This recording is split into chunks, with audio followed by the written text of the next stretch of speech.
may mga nakikipag-usap daw ng mga congressmen na gusto nang tumahimik, ibabalik na lang yung pera.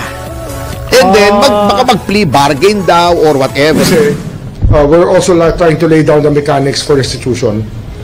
At may napasound off sa akin na may mga congressman daw na gusto lang nilang manahimik at hindi na nila gagawin ulit, magsasoli pa sila sa mga contracts na kung saan nag-contractor sila.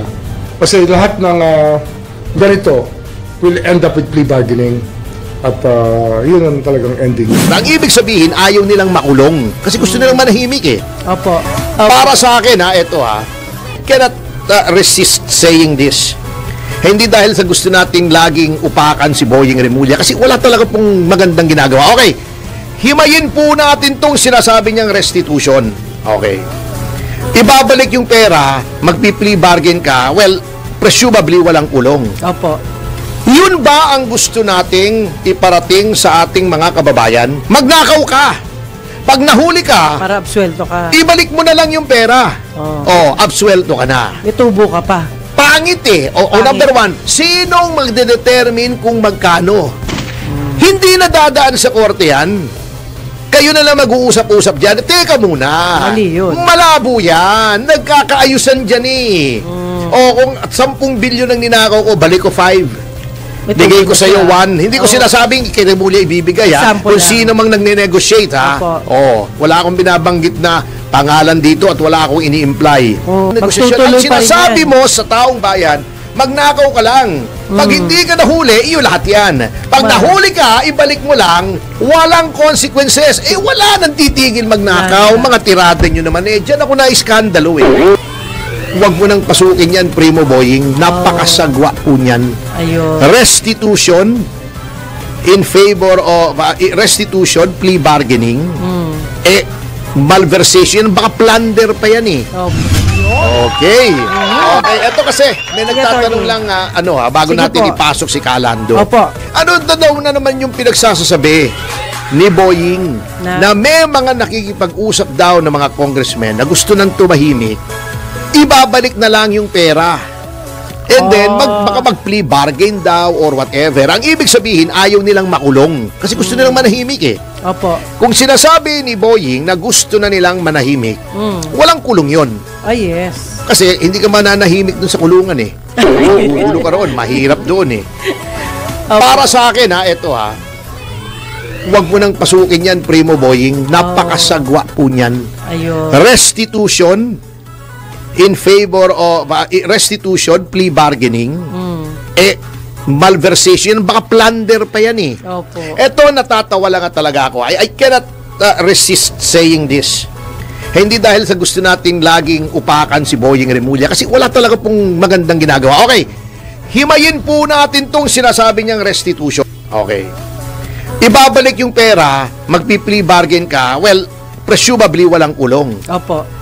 Yun ba ang gusto nating iparating sa ating mga kababayan? Magnakaw ka. Pag nahuli ka, para absuelto ka. Ibalik mo na lang yung pera. Absuelto ka na. May tubo ka pa. Pangit eh. Number one, sinong magdedetermine kung magkano? Hindi na dadaan sa korte yan. Kayo na lang mag-uusap-usap dyan. Teka muna. Mali yun. Malabo yan. Nagkakaayusan dyan eh. Kung 10 bilyon ang ninakaw ko, balik ko 5. Bigay ko sa iyo 1. Hindi ko sinasabing kay Remulla ibibigay ha. Kung sino mang nagne-negotiate ha. Wala akong binabanggit na pangalan dito at wala akong ini-imply. Halimbawa, nakipag-negosasyon kung kanino mang Poncio Pilato. 10 bilyon nanakaw ko, 5 bilyon balik ko. Bigay ko sa 1 bilyon. 1 bilyon ha. Tago ko na yung 4. Restitution. Plea bargaining. Anong plea bargaining? Kahit maliit na krimen. Di ba? Simple negligence. 6 na buwan, probation, walang kulong.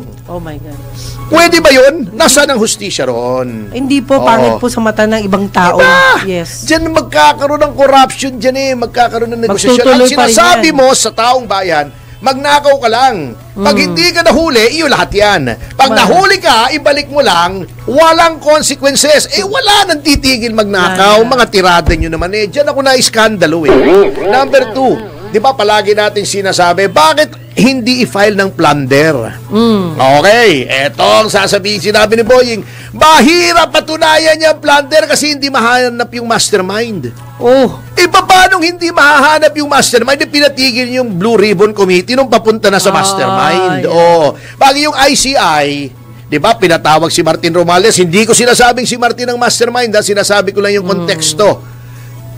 Di ba, nag-usap sila, closed door. Opo. Pagkatapos, sasabihin, ila-livestream na namin.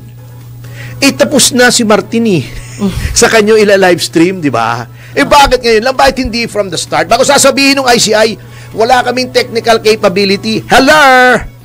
Nasaan ba tayo? 1950 ba tayo? 2025 po tayo. Technical na ngayon.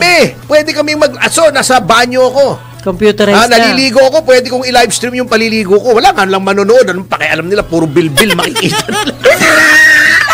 Pero kahit sinong Herodes, nakakapag-livestream ngayon. Bago sasabihin nyo, wala kayong kakayahan. Kumuha ka ng laptop, lagyan mo ng mabilis na internet connection, kumuha kang high definition na camera, livestream na po yun, Miss Justice Andy Reyes. Ano ba naman? Saan pa kayo pinanganak? Wag na si Justice Reyes. Kasi naghahabolan sila ng edad ni Juan Ponce Enrile. Baka hindi niya alam. Si Hosaka. Di ba? Hindi niya alam, bata pa naman yun. Anak ng teting naman kayo. Hindi nyo kaya mag-livestream. Di ba? Pangatlo, sasabihin ni Remulla, hirap kami dyan, kaya magpi-plea bargaining na lang kami. Bakit? Kukunti lang ang abogado, 200 lang ang abogado. 200 nga yung abogado, may 16 abogado dyan, kini-question mo pa yung appointment.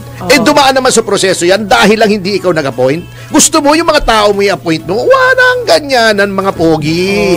Mga tirado nyo naman obvious na obvious nakakaskandalo kayo Ano naman tingin nyo sa mga Pilipino, hindi namin na-detect yan? Yung mga kaputan nyong yan, pambira kayo, ininsulto nyo naman intelligence namin Yun lang. Yun lang ang sinasabi ko. Tama na yung mga kokamini na mga idea, restitution, plea bargaining, hindi nyo makasuhan ng plunder. Nung dating mga administrasyon, ang dami na pa-plunder Pagmuulo nga si ERAP, chinarge ng plunder. Si GMH, chinarge ng plunder. Naabsuelto lang kasi malakas ang sex appeal ng abogado. Kaya lang, na-charge yung para sabihin mo, ombudsman ka, hindi ko kayang i-charge yung plunder yan, mahirap. Ba't nag-ombudsman ka? Hindi mo pala kaya Pagkatapos, DOJ pa pag-iimbestigahan mo. Di ba nasa report? Pinaimbestigahan daw niya sa DOJ. Ba't umalis ka pa sa DOJ? DOJ na rin pa nag-iimbestigahan. Katawa-tawa ka pare. Hindi! Namumula ka na Okay, nag-aabang yung friend mo.